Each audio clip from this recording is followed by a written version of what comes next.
এদিকে সুলেমান দিয়াবাতের গোলে লিগে ৬ ম্যাচ পর চিরপ্রতিদ্বন্দ্বী মোহামেডানকে হারালো আবাহনী। কুমিল্লায় ২-১ গোলের জয়ে টেবিলে ২-এ উঠেছে আকাশী নীলরা, সাথে নেমে গেছে সাদা কালোরা।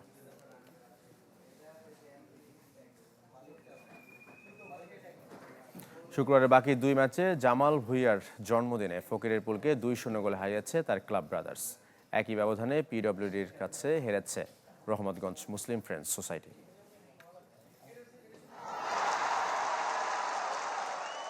আবাহনী জার্সিতে মোহামেডানের বিপক্ষে সুলেমান দিয়াবাতের প্রথম গোল। দেশের ঘরোয়া ফুটবলের খবর যারা রাখেন তাদের কাছে এই গোলের গুরুত্ব আলাদা, তার চেয়েও বিশেষ আকাশী নীলদের জন্য। ম্যাচের দ্বিতীয়ার্ধে এ গোলেই লিগে ৬ ম্যাচ পর চিরপ্রতিদ্বন্দ্বী মোহামেডানকে হারিয়েছে আবাহনী।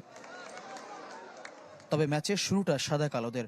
কর্নার থেকে উজবেক মিডফিল্ডার মুজাফফরভের অলিম্পিক গোলে ৩ মিনিটের লিড পায় মোহামেডান। আগ্রাসী আবাহনী ৫ মিনিটের মধ্যে সমতায় ফিরতে পারত, তবে প্রতিপক্ষ গোলরক্ষক সুজন হোসেনকে বিভ্রান্ত করতে পারেননি মিরাজুল ইসলাম। সেই মিরাজ অবশ্য ঠিকই গোলের দেখা পেয়েছেন। ১৭ মিনিটে তরুণ মিডফিল্ডারের গোলে সমতায় ফেরে আকাশী নীলরা। শেষ পর্যন্ত দ্বিতীয়ার্ধে দিয়াবাতের গোল গড়ে দেয় ম্যাচের ভাগ্য। সপ্তাহ দুয়েক আগে সন্তানের বাবা হয়েছেন মালি ফরওয়ার্ড, ছেলেকে উৎসর্গ করেছেন বিশেষ এই গোল। তবে আবাহনী মোহামেডান সমীকরণ ছাপিয়ে দিয়াবাতের কাছে পেশাদারিত্ব সবার আগে।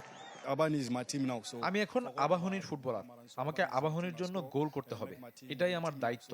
দলের জন্য গোলটা প্রয়োজন ছিল। ঘটনাবহুল ঢাকা ডার্বিতে প্রত্যাশিত দর্শক ছিল না কুমিল্লার শহীদ ধীরেন্দ্রনাথ দত্ত স্টেডিয়ামে। তবে মাঠের খেলায় ছিল পাল্টাপাল্টি আক্রমণ। শেষাংশেও দুদল পেয়েছে একাধিক গোলের সুযোগ, কিন্তু জালের দেখা পায়নি। ইনজুরি টাইমে দ্বিতীয় হলুদ কার্ডে মাঠ ছাড়েন মোহামেডান ডিফেন্ডার শাকিল আহাদ তপু। এর আগে নিজ দলের গোলরক্ষক মিতুল নরমার সাথে আঘাত লেগে অ্যাম্বুলেন্সে করে মাঠ ছাড়েন আবাহনী ডিফেন্ডার হাসান মুরাদ। কুমিল্লায় চিকিৎসা নিয়ে দলের সাথে ঢাকা ফিরেছেন।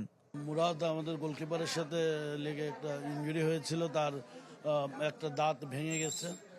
এরপরে এক্সরে করা হয়েছে এবং সেই সাথে তাকে ট্রমা সেন্টারে এখানে যে ট্রিটমেন্ট দেওয়ার সেটা শেষ হয়েছে এইমাত্র, এবং তার এমন সিরিয়াস কোনো কিছু হয়নি।